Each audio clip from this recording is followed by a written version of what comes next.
Register में नई heading आपको डालनी है फ्रेश पेज पर, elasticity of demand,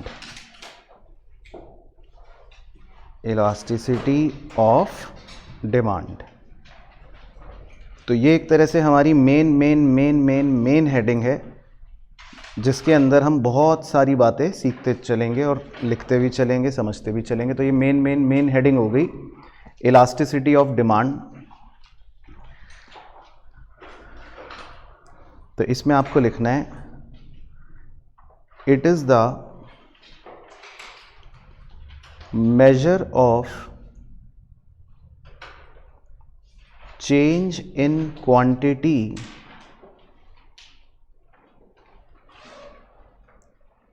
in response to it is the measure of change in quantity in response to के बाद डैश डालना है, टू के बाद डैश डाल के नीचे लिखना है ए, change in price, B, change in income,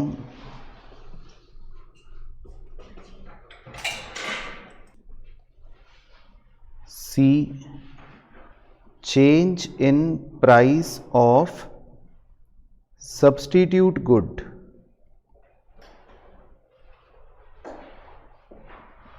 D, change in price of complementary good,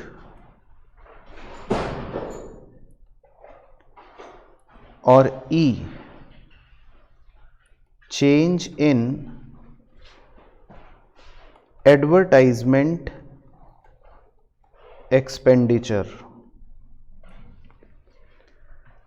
तो कहानी बन गई जी, it is the measure of change in quantity in response to a b c d e, मतलब बहुत सारे चेंज आ गए, change in price, change in income, change in price of substitute good, change in advertisement expenditure.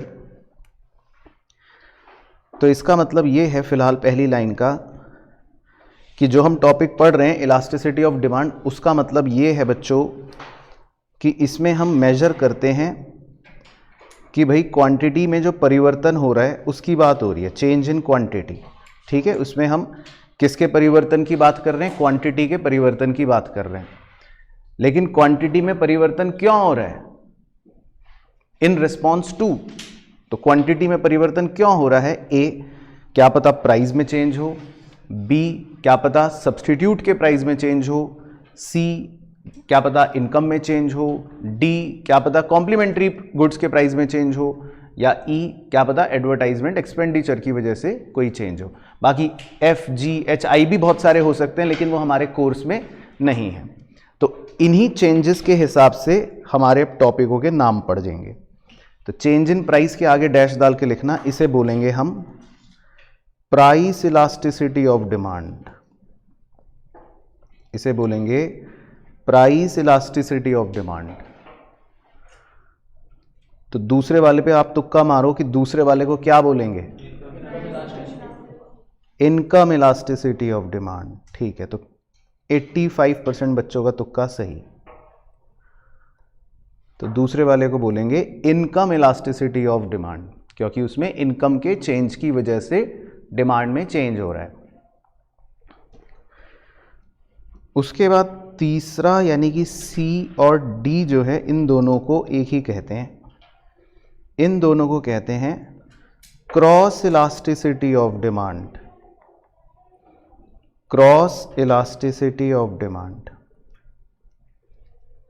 तो चाहे change in price of substitute good हो या change in price of complementary good हो, दोनों को ही बोलेंगे क्रॉस इलास्टिसिटी ऑफ डिमांड। और ई वाले को बोलेंगे टॉपिक को एडवर्टाइजमेंट इलास्टिसिटी ऑफ डिमांड। तो अब इस बात को समझाने के लिए एक सिंपल सा फनी एग्जांपल ले लेते हैं।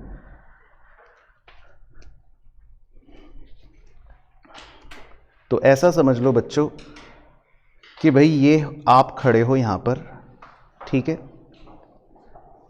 तो अगर आपको पापा ने थप्पड़ मारा तो आपके गाल पे लाल रंग का निशान पड़ेगा और हो सकता है आप थोड़ा सा पीछे 2-4 कदम गिर जाओ। तो इसको बोल देंगे पापा इलास्टिसिटी ऑफ डिमांड। ठीक है। हो सकता है कि आपकी मम्मी ने आपको थप्पड़ मारा और आप 4-5 कदम पीछे खिसक जाओ, तो इसको बोल देंगे मम्मी इलास्टिसिटी ऑफ डिमांड। इसी तरह हो सकता है कि आपके दोस्त ने आपको थप्पड़ मारा और आप 1-2 कदम पीछे खिसक जाओ, तो इसको बोल देंगे दोस्त इलास्टिसिटी ऑफ डिमांड। तो पॉइंट यहां पर यह है कि भाई क्वांटिटी जो है उसमें परिवर्तन होगा, ये बात तो तय है। क्वांटिटी में परिवर्तन होगा, ये बात तो तय है। अगर वो परिवर्तन प्राइस की वजह से हो रहा है तो नाम पड़ गया प्राइस इलास्टिसिटी ऑफ डिमांड। अगर वो परिवर्तन इनकम की वजह से है तो नाम पड़ गया इनकम इलास्टिसिटी ऑफ डिमांड। अगर वो परिवर्तन एडवर्टाइजमेंट के खर्चे की वजह से है तो नाम पड़ गया एडवर्टाइजमेंट इलास्टिसिटी ऑफ डिमांड। तो बात समझ आ रही है थोड़ी थोड़ी। और अगर वो परिवर्तन सब्स्टिट्यूट गुड या कॉम्प्लीमेंट्री गुड के प्राइसेस की वजह से हो गया तो उसको एक स्पेशल नाम दे रखा है क्रॉस इलास्टिसिटी ऑफ डिमांड। तो बेसिकली डिमांड में तो परिवर्तन होगा, मतलब क्वांटिटी में तो चेंज होगा, ये बात तय है। तो थप्पड़ तो आपको पड़ेगा, ये बात तय है। अब पापा मारेंगे, मम्मी मारेंगी, दोस्त मारेगा, टीचर मारेगा कि भाई मारेगा, उस हिसाब से 5 टॉपिक्स बन जाएंगे, लेकिन थप्पड़ आपको पड़ेगा। तो चेंज इन डिमांड तो होगी, वो किस वजह से होगी उस हिसाब से टॉपिक डिसाइड हो रहा है। पहले इतना समझ आ गया इलास्टिसिटी का मतलब क्या है, ये है। तो अब हम 1 बाय 1 इसमें गहरी चर्चा शुरू करेंगे। तो आप मेन नंबर 1 हेडिंग डाल सकते हो, प्राइस इलास्टिसिटी ऑफ डिमांड। तो पहले हम इसी को पकड़ लेते हैं कि भाई ये क्या है। तो इसको अच्छे से समझ लेंगे तो बाकी 4 जो हैं वो बड़ी आसानी से हो ही जाएंगे। तो प्राइस इलास्टिसिटी ऑफ डिमांड, तो इसमें लिखना है आपको formula, it is equal to percentage change in quantity, यानी क्वांटिटी में जो चेंज हुआ कितने प्रतिशत का हुआ, percentage change in quantity divided by percentage change in price, क्योंकि यहां पर टॉपिक का नाम है प्राइस इलास्टिसिटी ऑफ डिमांड। तो इसीलिए हम क्वांटिटी में जो परिवर्तन हुआ वो देख रहे हैं कि प्राइस के परिवर्तन के ऊपर क्वांटिटी का परिवर्तन कितना हुआ। तो ये इसका एक बेसिक फॉर्मूला होता है जिसको हम कह देते हैं प्राइस इलास्टिसिटी ऑफ डिमांड का फॉर्मूला। तो percentage change in quantity divided by percentage change in price. अब मुद्दा ये आता है कि सर इसमें परसेंटेज चेंज इन क्वांटिटी कैसे निकालते हैं, तो ये भी लिख लेते हैं हम। परसेंटेज चेंज इन क्वांटिटी का फॉर्मूला है is equal to Q1 minus Q0 divided by Q0 into 100। Q1 minus Q0 divided by Q0 into 100। यहां पर Q1 का मेरा मतलब है कहने का नई क्वांटिटी से, यानी कि न्यू क्वांटिटी, और Q0 से यहां पर मेरा मतलब है कहने का ओल्ड क्वांटिटी, यानी पुरानी क्वांटिटी जो सवाल में दी होती हैं। फिर इसी प्रकार से परसेंटेज चेंज इन प्राइस कैसे निकाला जाएगा, तो परसेंटेज चेंज इन प्राइस निकाला जाएगा P1 minus P0 divided by P0 into 100। तो अब बच्चे बताएंगे यहां पर P1 का मतलब न्यू प्राइस यानी नया प्राइस, और P0 का मतलब ओल्ड प्राइस यानी पुराना प्राइस जो सवालों में दिया जाएगा। तो इस प्रकार से हम परसेंटेज चेंज इन क्वांटिटी निकाल लेंगे और इसी तरह से हम परसेंटेज चेंज इन प्राइस निकाल लेंगे। तो इसका डेमो करके देख लेते हैं एक दो, थोड़ा सा मेरे को भी आइडिया हो जाएगा कि आपको आइडिया हुआ कि नहीं। तो demo 1,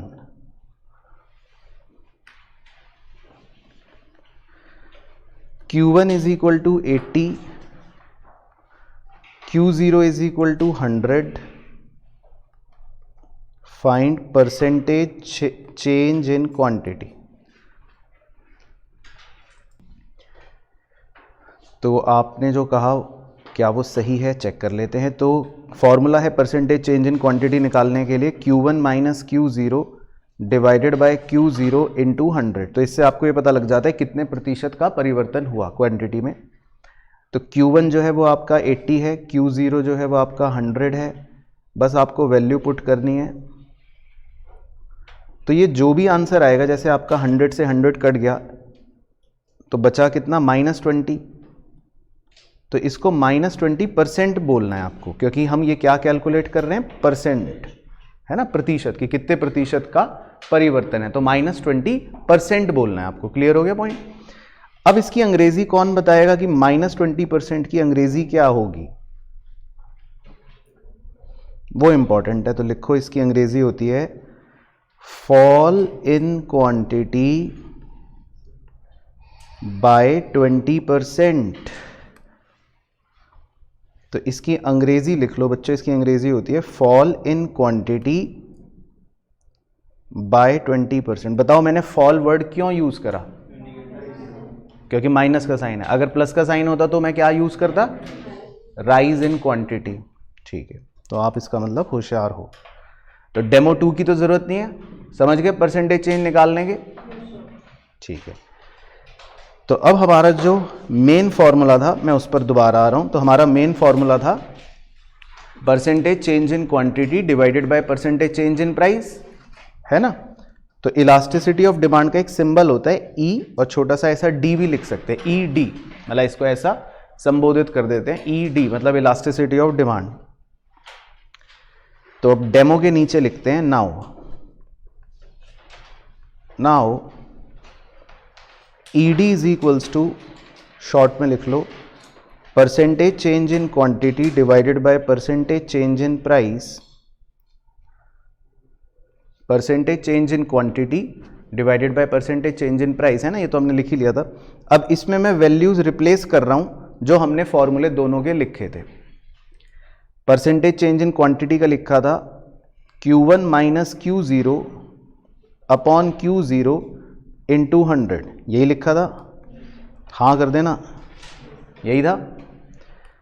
whole divided by percentage change in price का लिखा था P1 minus P0 upon P0 into 100, यही लिखा था ना।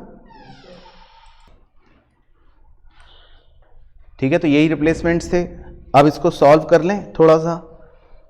100 से 100 काट दूं, 100 से 100 कट जाएगा।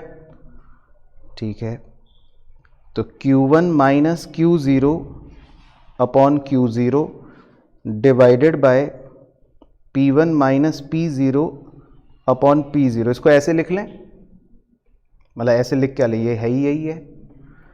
तो अब इतनी तो गणित आपने सीख ही रखी होगी बचपन में, जब आप नर्सरी में थे तब टीचर ने सिखाया था कि ऐसे डिवाइड को अगर आप मल्टीप्लाई करना चाहते हो तो रेसिप्रोकल कर लो। तो मैं इसको रेसिप्रोकल करके ऐसा बना लेता हूं मल्टीप्लाई के साथ। ठीक है, अब P1 माइनस P0 को अगर मैं थोड़ा सा बाईं ओर खिसका के इधर लिख लूं और Q0 को मैं दाईं ओर खिसका के उधर लिख लूं, तो किसी को कोई आपत्ति तो नहीं है? अगर है तो गड़बड़ आप में है। तो यहां तक क्लियर हो गया। तो मैं इलास्टिसिटी का एक डायरेक्ट ये फॉर्मूला भी इस्तेमाल कर सकता हूं। तो आप इसको बक्सा बना लो। तो ये आपका इलास्टिसिटी का डायरेक्ट फॉर्मूला बन गया। तो अब आपको प्रतिशत निकालने की भी झमेले की जरूरत नहीं पड़ेगी। आप सीधा P1, P0, Q1, Q0 की वैल्यूज पुट करो तो भी आपका आंसर आ जाएगा। ठीक है ना। तो ये डायरेक्ट फॉर्मूला उसी से डिराइव होके बन गया। तो अब हम पहले इस पे थोड़ा सा हाथ आजमा लेते हैं। तो लिखो जी डेमो 1, या डेमो छोड़ो, अब तो डेमो तो हो ही गया। Question 1, percentage change in price is equals to -25%। Q1 is equal to 120, Q0 is equals to 100। Find elasticity of demand. तो एक छोटा सा एग्जांपल है, ठीक है ना। तो आप और मैं साथ साथ ही करेंगे, पहला क्योंकि पहला है। तो लिखते हैं सॉल्यूशन। तो आपको सबसे पहले हैबिट ऐसी डाल लो थोड़ा सा ताकि याद हो जाए। इलास्टिसिटी ऑफ डिमांड का फॉर्मूला बताओ। असली formula, main formula, percentage change in quantity divided by percentage change in price, main formula. अब इसमें अगर मैं सवाल को देखूं ध्यान से तो जो न्यूमरेटर है यानी परसेंटेज चेंज इन क्वांटिटी जो है वो मुझे नहीं दे रखा, वो मिसिंग है ना सवाल में। लेकिन जो सवाल में मैं देखूं ध्यान से तो जो डिनोमिनेटर है यानी परसेंटेज चेंज इन प्राइस वो मुझे गिवन है ना, -25%। तो मुझे डिनोमिनेटर की तो टेंशन नहीं है, तो हमें क्या फाइंड आउट कर लेना चाहिए, न्यूमरेटर कर लेते हैं फाइंड आउट। तो आओ फिर, तो percentage change in quantity find out करते हैं। फॉर्मूला बोलो, Q1 minus Q0 upon Q0 into 100। तो अब मैं वैल्यूज पुट करता हूं, आप भी पुट करो, देखते हैं कौन जल्दी निकालेगा। तो 120 माइनस 100 बटे 100 इंटू 100, तो 100 से 100 कट गया, तो ये आ गया 20%। ठीक है, तो आपका न्यूमरेटर भी आ गया। अब तो अब हम आसानी से इलास्टिसिटी का फॉर्मूला लगा सकते हैं। तो ED इज इक्वल टू, दोबारा फॉर्मूला लिख रहा हूं ताकि आपको याद हो जाए, percentage change in quantity divided by percentage change in price. Percentage change in quantity कितना है, 20%, divided by percentage change in price कितना है, -25%। तो अब देख लो भाई, जिसको गणित में थोड़ी तकलीफ होती है, परसेंट से परसेंट कट जाएगा, परसेंट से परसेंट कट जाएगा, तो इलास्टिसिटी का आंसर जो होता है ना वो एक एब्सोल्यूट वैल्यू आएगी। तो 20/25 को 5 के पहाड़े से काटते हैं, 4/5। फिर अब क्योंकि 4 तो छोटा है 5 से, तो एक डेसिमल लगा के एक 0 बढ़ा देते हैं 4 के आगे, 40 हो गया। तो 5 से 40 काट दोगे तो 8, और नीचे माइनस का भी साइन था तो माइनस, तो आंसर -0.8 आ गया। सब बच्चे सेटिस्फाई? ठीक है, तो ये एब्सोल्यूट फिगर आती है, इसका कोई यूनिट नहीं होता, तो ध्यान रखना ये -0.8 रुपए नहीं है, ये -0.8 यूनिट्स नहीं है, ये -0.8 कोई परसेंट नहीं है, ये बस -0.8 है। ठीक है, तो इलास्टिसिटी जो होती है वो हमेशा बस एक एब्सोल्यूट वैल्यू बता देती है, -0.8 या जो भी होगी, माइनस जो भी होगी। अब इसके नीचे एक तारा, तारे में लिखना है elasticity of demand is always negative, always negative को आप बादल बना लो। Elasticity of demand is always negative even if it is not written with minus sign।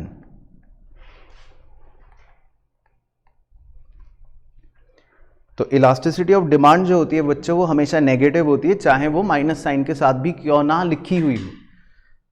तो पहले तो ये रीजन समझते हैं कि ये हमेशा नेगेटिव क्यों होती है, और फिर मैं एक बात भी समझा दूंगा। तो ऑलवेज नेगेटिव होने का रीजन जो है वो तो ये है, बहुत ही सिंपल सा, कि प्राइस और डिमांड का जो रिलेशन है वो आप क्योंकि पहले पढ़ चुके हो चैप्टर में, वो रिलेशन ये होता है कि अगर प्राइस बढ़ेगा तो क्वांटिटी क्या होगी, कम होगी, और अगर प्राइस कम होगा तो क्वांटिटी क्या होगी, बढ़ेगी।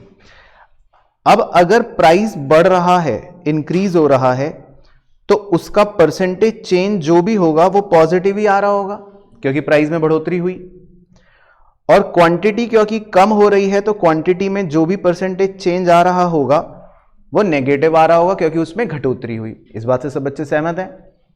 इसी प्रकार से उधर की तरफ प्राइस अगर कम हो रहा होगा तो उसके प्रतिशत में जो चेंज है वो नेगेटिव होगा क्योंकि घटोतरी हुई, और क्वांटिटी क्योंकि बढ़ रही है तो उसके प्रतिशत में जो चेंज होगा वो क्या होगा, पॉजिटिव, क्योंकि बढ़ोतरी हुई। पहले इससे सब बच्चे सेटिस्फाइड है, नॉर्मल मैथमेटिक्स है, वो तो बढ़ेगा तो पॉजिटिव है, घटेगा तो नेगेटिव है। अब क्वांटिटी में जो परिवर्तन होता है वो हमारा न्यूमरेटर होता है, और प्राइस में जो परिवर्तन होता है वो हमारा डिनोमिनेटर होता है। चाहे इधर भी लिख लेता हूं, तो क्वांटिटी में परिवर्तन न्यूमरेटर, प्राइस में परिवर्तन डिनोमिनेटर। तो अब मैथमेटिक्स के रामानुजन्स जितने भी यहां बैठे हैं सभा में, तो वो बताएंगे भाई कि भाई अगर मैथमेटिक्स के फ्रैक्शन में न्यूमरेटर अपॉन डिनोमिनेटर में ऊपर नेगेटिव हो नीचे पॉजिटिव हो तो फाइनल आंसर क्या आएगा, नेगेटिव। ओके, फिर जितनी भी शकुंतलाएं बैठी हैं सभा में, न्यूमरेटर और डिनोमिनेटर में फ्रैक्शन में अगर न्यूमरेटर पॉजिटिव हो और डिनोमिनेटर नेगेटिव हो तो फाइनल आंसर क्या आएगा, नेगेटिव। तो सारे रामानुजन्स और सारी शकुंतलाओं ने ये बात प्रमाणित कर दी कि इसका मतलब चाहे कुछ भी हो आंसर तो हमेशा क्या आएगा, नेगेटिव आएगा। तो इसीलिए इलास्टिसिटी ऑफ डिमांड जो होती है वो क्या होती है जी, नेगेटिव होती है हमेशा। तो आपका ऊपर वाला आंसर भी इसीलिए -0.8 आ रहा था, और हम अब आगे और भी जो एग्जांपल करेंगे उसमें नेगेटिव ही आएगा। तो इलास्टिसिटी ऑफ डिमांड जो होती है, यानी कि specifically price elasticity of demand जो होती है, क्योंकि अभी हम वो पढ़ रहे हैं, कहीं बच्चा सारे ही समझ ले, तो प्राइस इलास्टिसिटी ऑफ डिमांड जो होती है वो हमेशा क्या होती है, नेगेटिव होती है, क्योंकि प्राइस का क्वांटिटी के साथ इनवर्स रिलेशन चल रहा होता है। क्लियर हो गया यहां तक? तो ये आपको लिखने की जरूरत नहीं, हाथ का निशान आपके लिए काफी है। चलो अब एग्जाम्पल क्वेश्चन 2 ये आपको करना है। With the rise in price of good from ₹5 to ₹6, comma, its quantity demanded falls from 80 units to 64 units. Find price elasticity of demand. तो 3 मिनट है आपके पास।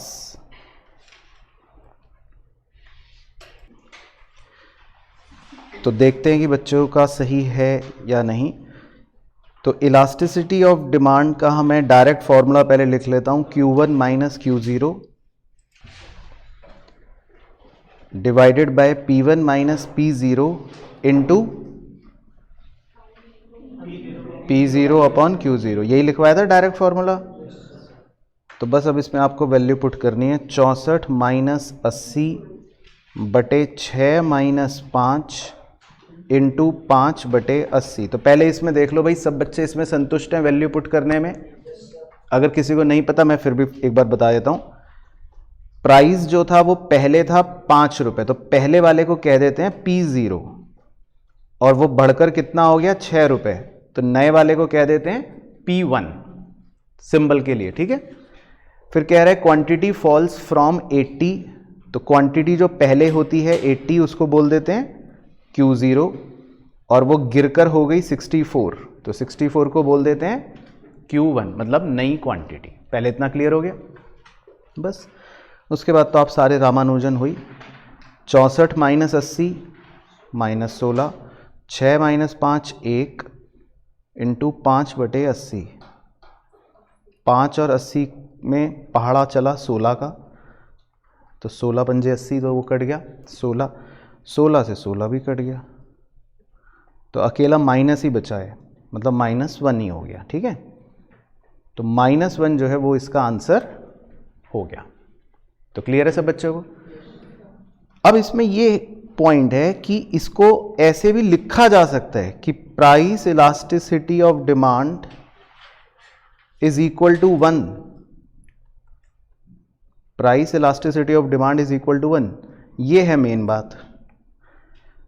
क्योंकि सबको पता है, गली मोहल्ले में हर को पता है क्या, कि प्राइस इलास्टिसिटी नेगेटिव ही होती है। तो अगर मैं 1 भी बोलूंगा, आपका दिमाग क्या रीड कर रहा है, -1। तो मैं अब अगले क्वेश्चन में 2 बोलूंगा तो आपका दिमाग क्या रीड करेगा, -2। मैं 5 बोलूंगा तो समझ गए। तो प्राइस इलास्टिसिटी ऑफ डिमांड जो है वो नेगेटिव ही होता है, वो लिख के नहीं लगा के आएगा माथे पे। जैसे मुझे पता है कि आप क्या हो, होशियार, तो आपके माथे पे थोड़ी ना लिखा है, तो वो तो मुझे पता है। तो ऐसी प्राइस इलास्टिसिटी क्या है, नेगेटिव, वो सबको पता है, तो लिखेगा वो पॉजिटिव भी, लेकिन आप लोगे नेगेटिव भी। चलो क्वेश्चन 3 लास्ट, मतलब डेमो क्वेश्चन। तो इसमें लिखो जी, price of a good falls from ₹8 to ₹6.4 and its quantity rises by 40 units. Elasticity of demand is to find the original quantity and new quantity. Find the original quantity and new quantity. करिए जी। तो जी question में कह रहा है price of the good falls from ₹8। तो मैं 8 को P0 लिख लूं, टू ₹6.4, तो इसको मैं 6.4 को P1 लिख लूं। ठीक है, पहले इसमें सब ओके है।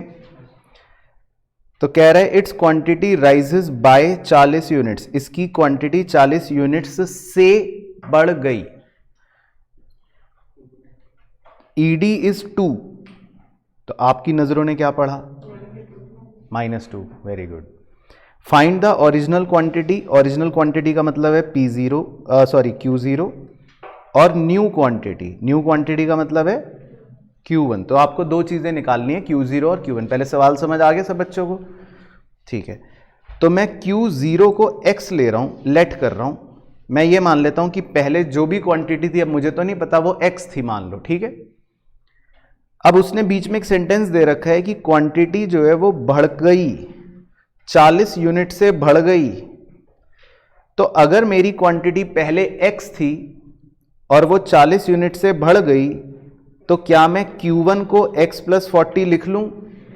किसी को तकलीफ तो नहीं है? चलो थैंक गॉड। तो अब मैं फॉर्मूला लगा रहा हूं ईडी का फॉर्मूला था Q1 - Q0 divided by P1 - P0 into P0 upon Q0। ठीक है ना? तो ईडी की वैल्यू में क्या पुट कर दें, -2। Very good. तो जिसने माइनस नहीं लगाया तो इसका मतलब उसने पाप कर दिया, क्योंकि ईडी चाहे वो 2 बोले, आपके मन में तो क्या है, माइनस, वो तो नेगेटिव लेना ही लेना है हमको। ठीक है, फिर Q1 की जगह लिख लेता हूं x + 40। ठीक है, Q1 की जगह क्या लिख लिया, x + 40। Q0 की जगह क्या लिख लिया, x whole divided by P1 - P0 into P0 upon Q0x। तो ये सारी वैल्यूज रिप्लेस होके आ गई। बस अब तो सारे रामानुजन और सारी शकुंतलाएं गणित सॉल्व कर ही लेंगी। तो -2 = x से x तो कैंसिल हो गया जी, तो ऊपर बचा खाली 40 बटे -1.6 इंटू 8/x। तो 1.6 से अगर मुझे पॉइंट हटाना हो तो क्या करना पड़ेगा, ऊपर एक 0 बढ़ा दे। ठीक है, तो ऊपर 400 लिख दूं। ठीक है, तो पॉइंट हट गया, 16 बन गया। तो अब 8 के पहाड़े से काट दो इसको, 8 एकम 8, 8 दूनी 16।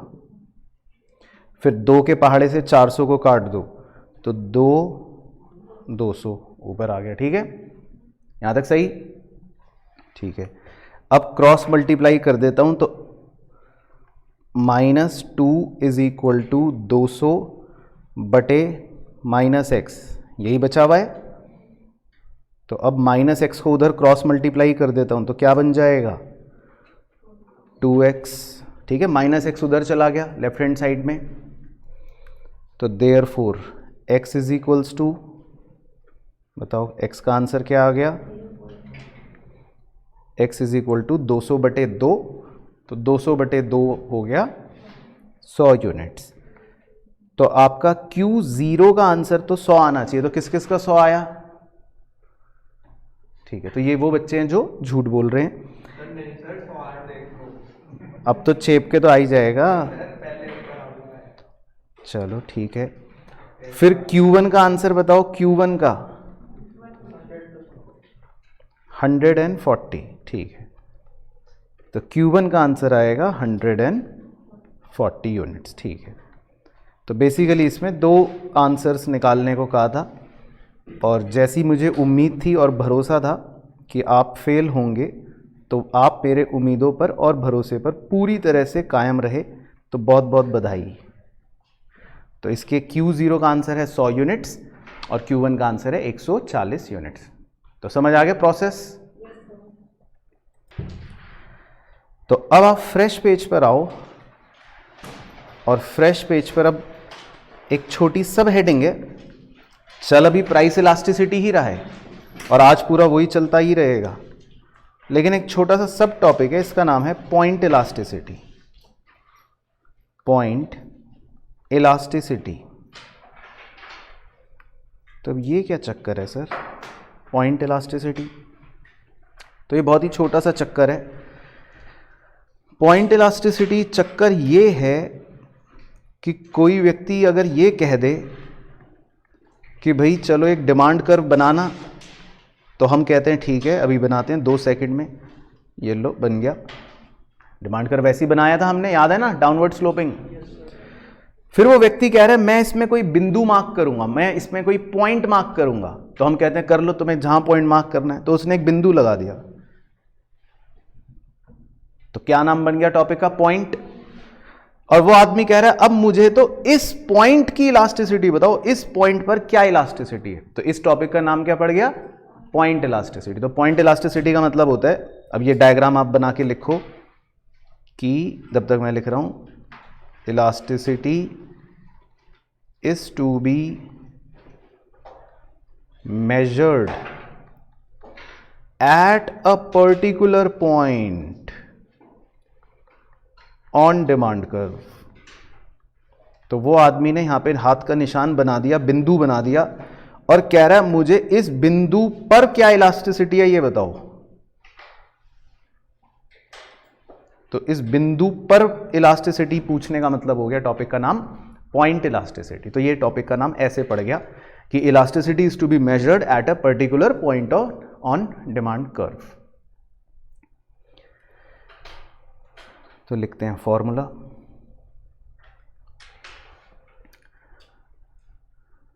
तो फॉर्मूला लिख के आपको थोड़ा डर लगेगा, आपको चक्कर से आएंगे, पर आप घबराना मत, क्योंकि आप मैथमेटिक्स में भी ये चैप्टर पढ़ोगे आगे जाके। Minus dq upon dp into p by q। तो देखो ये बेहोश हो गया आगे। Minus dq upon dp into p by q। तो माइनस dq अपॉन dp जो है वो क्या है बेसिकली, वो भी नीचे लिख लेते हैं। तो माइनस dq अपॉन dp जो है वो बताओ क्या है, ये क्या है बच्चों? ये है डिफरेंशिएशन ऑफ q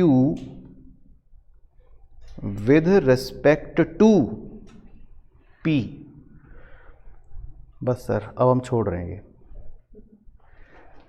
तो ये dq अपॉन dp जो है लिख लो, आपसे करवाएगा नहीं सॉल्व, इसमें आप घबराना मत।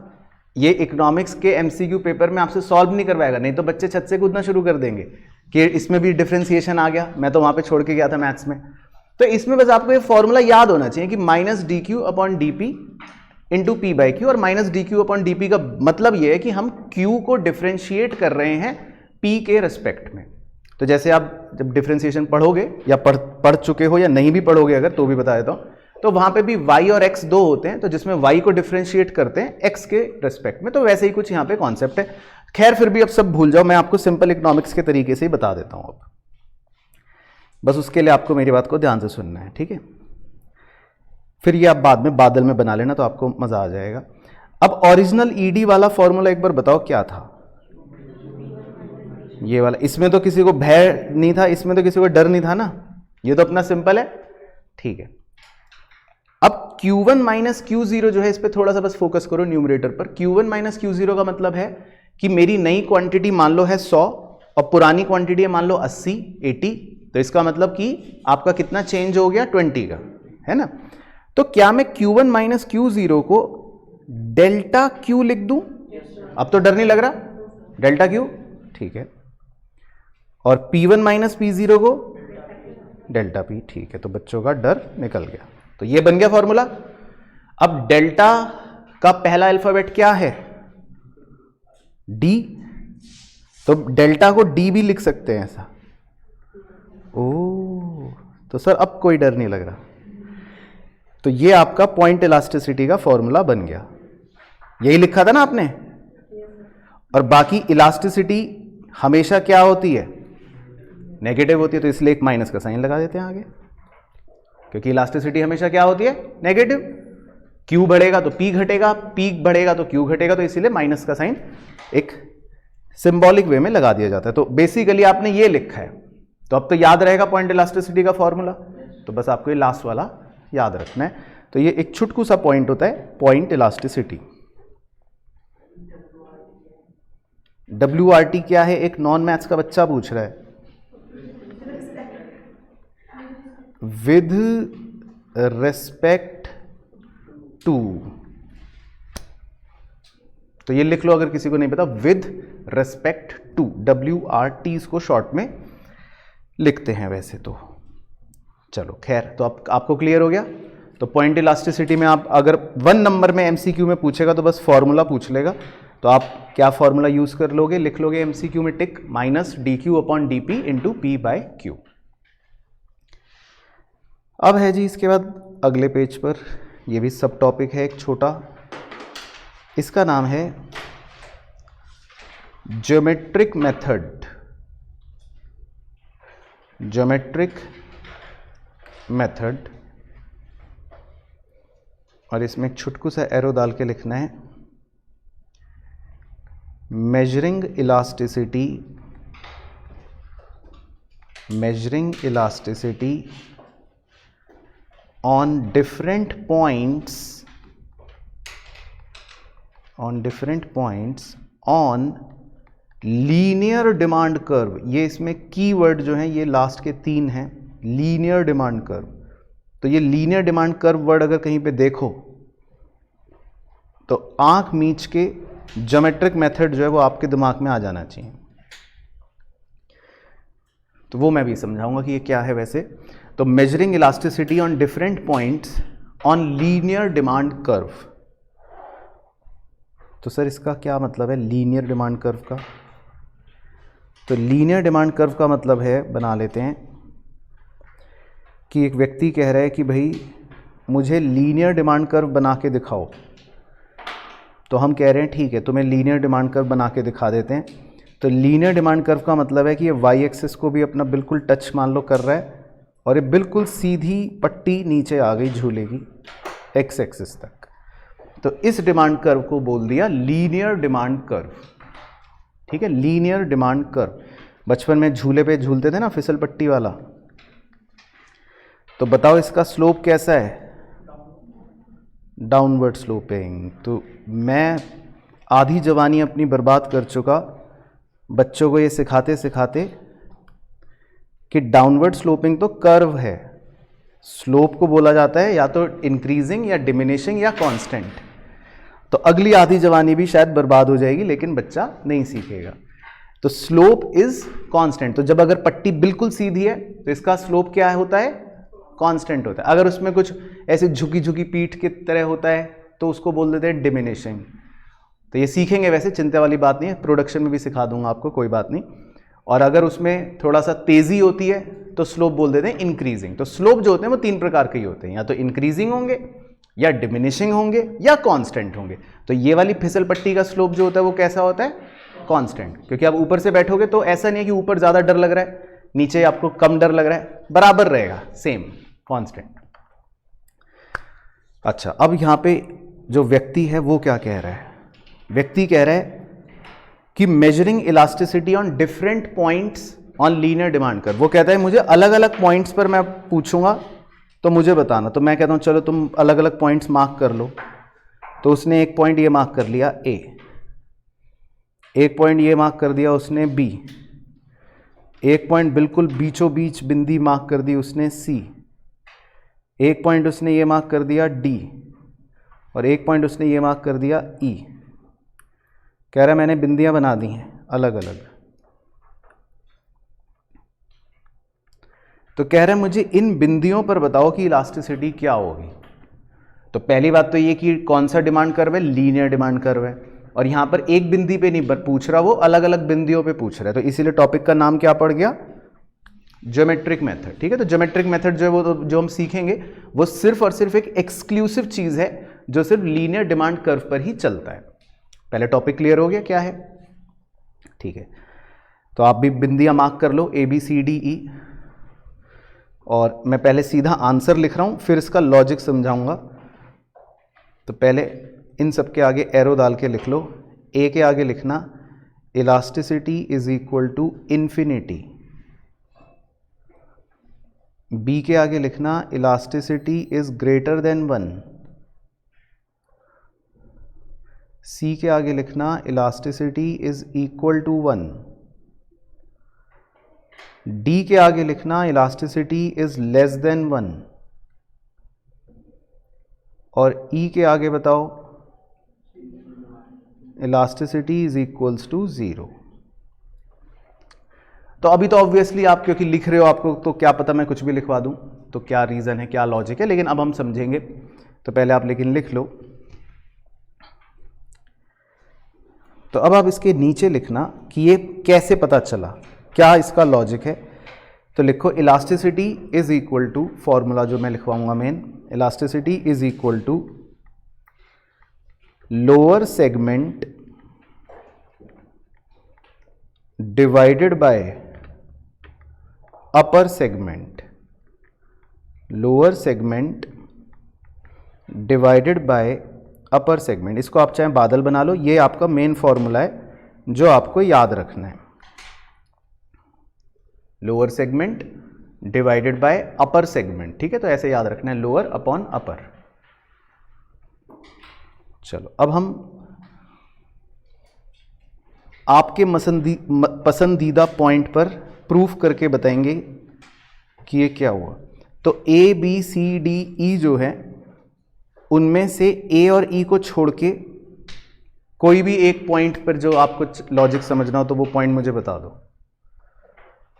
बी पे समझा दूं पहले बी पॉइंट का लॉजिक समझ लें हम, ठीक है। तो मैं पहले आपको बी पॉइंट का लॉजिक समझा देता हूं। तो भाई फॉर्मूला जो है इलास्टिसिटी का वो क्या है, दोबारा लिख रहा हूं, आप मुंह से बोलो, lower segment upon upper segment, ठीक है। तो अब हम बी पॉइंट पर चलेंगे बच्चों, अब हम बी पॉइंट पर खड़े हो जाएंगे। फिसल पट्टी वाला जो बचपन का झूला है उस पे बी पॉइंट पर अब आपको खड़ा कर देते हैं। तो बी पॉइंट पर जब आप खड़े हो तो यहां से जो लोअर सेगमेंट है, लोअर सेगमेंट का मतलब है जो नीचे हिस्सा है, उसको मैं येलो कलर कर रहा हूं। तो लोअर सेगमेंट क्या है, बी से लेकर ई तक। तो मैं लोअर सेगमेंट को बीई लिख दूं। लोअर सेगमेंट है बीई, बीई मतलब पीला वाला एरिया, डायग्राम में देख लो। लोअर सेगमेंट का मतलब कि आप अगर बी पॉइंट पर खड़े हो तो उसके नीचे कितना झूला बचा है, ई तक जाना है, अभी आपको बी से ई तक जाना है, बीई लोअर सेगमेंट हो गया। और अपर सेगमेंट बताओ कितना झूला तय करके आ गए, उसको नीला कर देता हूं। तो अपर सेगमेंट कितना है, ए बी, ठीक है। तो लोअर अपर समझ गए, किसी भी बिंदी से लोअर अपर का मतलब है नीचे कितना झूला और ऊपर कितना झूला। तो अपर सेगमेंट में क्या लिख दूं, ए बी। तो पहले आप सब बच्चे इसमें संतुष्ट हैं, ठीक है। अब आपको मुझे यह बताना है रंगों की लंबाई को देखकर, मैं दोबारा झूला दिखा देता हूं, कि लोअर सेगमेंट है पीला, अपर सेगमेंट है नीला, किसकी लंबाई ज्यादा है? पीले की, मतलब लोअर सेगमेंट की लंबाई ज्यादा है, अपर सेगमेंट की लंबाई छोटी है, कम है। तो इसका मतलब अगर मैं आपको यह कहूं कि लोअर सेगमेंट यानी जो पीला वाला है वो आपने कहा कि वो बड़ा है, और जो नीला वाला है यानी कि अपर सेगमेंट वो छोटा है। तो अगर मैं ये लिख दूं बादल के अंदर तो आप सब सेटिस्फाई कि lower segment is greater then upper segment. Clear? अब जितने भी रामानुजन्स और शकुंतलाएं हैं, अगर गणित का न्यूमरेटर जो होता है किसी भी फ्रैक्शन में, बीई जो है वो क्या है? न्यूमरेटर हमारे फ्रैक्शन का, है ना, और ए बी क्या है हमारे फ्रैक्शन में? डिनोमिनेटर। तो गणित के सारे रामानुजन और सारी शकुंतलाएं बताइए कि अगर फ्रैक्शन में, किसी भी फ्रैक्शन में, दुनिया के किसी भी फ्रैक्शन में, मान लो मैं लिख दूं कोई भी फ्रैक्शन 10/8, या मैं लिख दूं 120/80, या मैं लिख दूं 5/2, किसी भी फ्रैक्शन में जब न्यूमरेटर बड़ा हो और डिनोमिनेटर छोटा हो तो आंसर हमेशा क्या आएगा? 1 से बड़ा आएगा। अगर आपका न्यूमरेटर बड़ा है डिनोमिनेटर से तो आंसर जो भी निकलेगा वो 1 से बड़ा निकलेगा। ये मैं श्योरिटी से लिख सकता हूं। सब बच्चे एग्री? तो इसीलिए आपको बी पॉइंट पर इलास्टिसिटी का आंसर क्या लिखवाया है श्योरिटी से? ग्रेटर देन 1, क्योंकि बी पॉइंट पर अगर कोई व्यक्ति खड़ा है तो वहां पर इलास्टिसिटी का आंसर क्या है? Greater than 1। तो ये इसका लॉजिक है। तो आप हर पॉइंट पर ये सेम लॉजिक लगाकर श्योर हो सकते हो कि मैं सही लिख रहा हूं या नहीं, या मतलब मैं सही पढ़ा रहा हूं या नहीं। तो पहले आपको बी पॉइंट लेकिन समझ आ गया। एक डेमो लेकिन फिर भी हम और कर लेंगे। तो आप ये नोट कर लो ताकि आपको एक्सप्लेनेशन पता रहे, बाद में रिवीजन करो तो आपको पता रहेगा कि इस प्रकार से हमने पॉइंट बी पर प्रूफ कर लिया था कि इस पे इलास्टिसिटी इज ग्रेटर देन 1 है। तो अब एक पॉइंट पर और समझा देता हूं, एक चलो सी पर समझा देता हूं, सी पॉइंट पर। अब आप सी पॉइंट पर खड़े हो झूले पर, तो ये बताओ, चलो ऐसी ओरली बताओ, झूले पर सी पॉइंट पर खड़े हो तो लोअर सेगमेंट कितना है? सीई, इधर ही लिख लेता हूं, सीई लोअर है, और अपर सेगमेंट कितना है? अपर झूला एसी। ठीक है, तो फॉर्मूला तो बन गया सीई अपॉन एसी पहले। ओके, अगर हम सी पॉइंट पर खड़े, अब सी पॉइंट से खड़े होकर लोअर सेगमेंट और अपर सेगमेंट तो हमने बता दिया। अब इनकी लंबाई बताना। इक्वल है, बच्चे कह रहे हैं इक्वल है। तो अब बताओ जी सारे रामानुजन्स और सारी शकुंतलाएं, अगर किसी भी फ्रैक्शन में दुनिया के न्यूमरेटर और डिनोमिनेटर दोनों बराबर होंगे तो आंसर क्या आएगा? हमेशा 1 के ही बराबर आएगा। तो हम श्योरिटी से इसलिए सी पॉइंट पर क्या लिख चुके हैं कि इलास्टिसिटी का आंसर जो है वो किसके बराबर आएगा? 1 के, क्योंकि 1 के बराबर ही आएगा। ठीक है, क्लियर हो गया। और एक और कर लेता हूं पॉइंट ताकि बिल्कुल ही जड़ से ही अगर किसी के मन में कोई डाउट हो भी वो भी हट जाए। ई पॉइंट वाला बना देता हूं। आप झूले पर नीचे आ गए, मिट्टी लग गई, ई पॉइंट पर अगर आप लेटे हुए हो तो अब ई पॉइंट के नीचे कितना झूला है? लोअर सेगमेंट क्या है? कुछ है ही नहीं, क्योंकि ई के नीचे तो झूला खत्म। तो लोअर सेगमेंट क्या है? 0। और ई के ऊपर कितना झूला है? ए ई, तो अपर सेगमेंट है ए ई। तो फॉर्मूला बन गया lower segment upon upper segment यानी 0 अपॉन ए ई। यही बन गया फॉर्मूला। तो 0 अपॉन समथिंग 0 आएगा। तो इसीलिए ई पॉइंट पर इलास्टिसिटी का आंसर क्या लिख रखा है विद श्योरिटी? 0। ठीक है, तो आप घर जाके बाकी डी पॉइंट और ए पॉइंट खुद करके देख सकते हो। चलो, तो समझ आया लेकिन आपको अच्छे से। तो ये था हमारा छुटकू सब टॉपिक ज्योमेट्रिक मेथड। फिर है अगला छुटकू सब टॉपिक, इसका नाम है arc elasticity. Arc elasticity.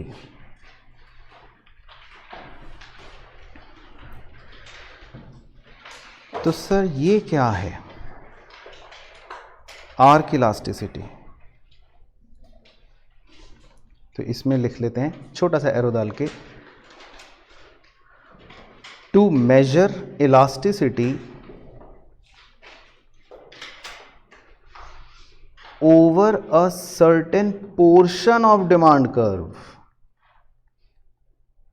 To measure elasticity over a certain portion of demand curve, bracket में लिख लो, not on a single point, not on a single point. तो इसमें सर्टेन पोर्शन वर्ड्स को आप ब्लॉक कर लेना। To measure elasticity over a certain portion of demand curve, bracket में लिखा है not on a single point. तो अब इस बार क्या कह रहा है बच्चा? बच्चा कह रहा है एक डिमांड कर्व बनाओ, और कह रहा है लेकिन इस बार लीनियर वाला मत बनाना। मैं कह रहा हूं ठीक है, लीनियर नहीं बनाएंगे इस बार। तो इस बार डिमांड कर्व जो है लीनियर नहीं बनाएंगे बच्चों हम। तो इस बार देखो डिमांड कर्व की शेप देख रहे हो ना आप, कैसी है? ऐसी है। तो ये लीनियर नहीं है, कहां कर्व ही लीनियर कह सकते हो है, या नॉन लीनियर है, ठीक है। तो बच्चे ने कहा कि एक बिंदी है ए, तो मैंने इससे पूछा बच्चे से, तो क्या चाहते हो बच्चे? तो मैं ए पॉइंट की इलास्टिसिटी बताऊं? बच्चा कह रहा है नहीं, वो तो तुमने ऊपर बता तो दी, पॉइंट वाली तो तुम खेल कर तो चुके। तो मैंने कहा फिर तुम क्या चाहते हो? कह रहा मैं एक बिंदी और बनाऊंगा। तो मैंने कहा ठीक है बना। तो उसने एक बिंदी और बनाई। कह रहा मुझे ये बताओ, अब इस बार तुम ये बताओ कि ए से बी तक की क्या इलास्टिसिटी है। मतलब अब वो डिमांड कर्व के सर्टेन पोर्शन पर इलास्टिसिटी जानना चाहता है। बात समझ आ रही है? और अगर आप ए और बी को डायग्राम से काट के अगर मैं अलग कर दूं, यहां करके दिखा देता हूं, तो ए और बी जो है अगर मैं अलग काट दूं तो ये क्या बन गया? एक आर्क दिख रहा है। ए और बी को अलग काट के ऊपर ले जाऊं तो ये आर्क बोलते हैं ना, इसको आर्क बन गया। सीधी लाइन तो नहीं है ना, आर्क है, तो इसीलिए इसका नाम बन गया आर्क इलास्टिसिटी। और आप इसकी अंग्रेजी अगर पढ़ो तो लिखा है measure elasticity over a certain portion of demand curve. तो जो पीला वहां पर ओवर अ सर्टेन पोर्शन है वो ये पीला यहां पर है। तो यहां पर हम इलास्टिसिटी इसकी बताएंगे कि ए से लेके बी तक की क्या है। ना वो ए की पूछ रहा, ना वो बी की पूछ रहा, वो पूछ रहा है ए से बी तक की क्या है। तो समझ आ गया? तो ये आप बना लो। चलो, तो हम तो खैर ज्ञानवादी योद्धा हैं, एल्फ्रेड मार्शल के बाद हमारे नंबर है, तो हम उसको बता देंगे कि भाई तुम्हें सर्टेन पोर्शन की इलास्टिसिटी हम बता देते हैं। तो ये बच्चों से पूछ लेते हैं, बताओ बच्चों क्या फॉर्मूला लिखवाया है?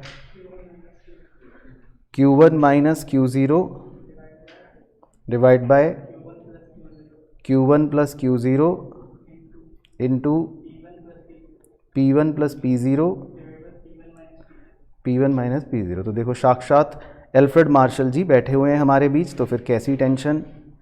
तो इसको आप बादल बना लो, ये बन गया डायरेक्ट फॉर्मूला, आंसर आपका निकल जाएगा जो भी आएगा। तो बेसिकली छोटा सा एक कॉन्सेप्ट होता है आर्क इलास्टिसिटी का। तो अगर वो कहे कि आर्क इलास्टिसिटी बताओ तो फिर हम ये फॉर्मूला इस्तेमाल कर लेते हैं। अब इसमें Q1 और Q0 क्या है? न्यू क्वांटिटी ओल्ड क्वांटिटी, और P1 और P0 क्या है? न्यू प्राइस और ओल्ड प्राइस। तो ये मैं मान के चल रहा हूं कि आपको पता ही है, तो वो सब सेम ही हो गया। तो ये है छोटा सा टॉपिक हमारा आर्क इलास्टिसिटी का। तो समझ आए पहले अच्छे से सारी जितनी चीजें आज पढ़ी बेसिकली। तो आज मुझे आपको बस इतना ही करवाना था। पहले तो प्राइस इलास्टिसिटी क्या है, उसका मेन फॉर्मूला, पॉइंट इलास्टिसिटी समझ गए, उसके बाद आप ज्योमेट्रिक वाला समझ गए, और उसके बाद ये आर्क वाला भी समझ गए।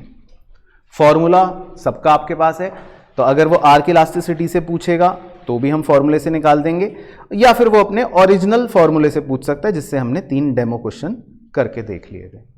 ठीक है।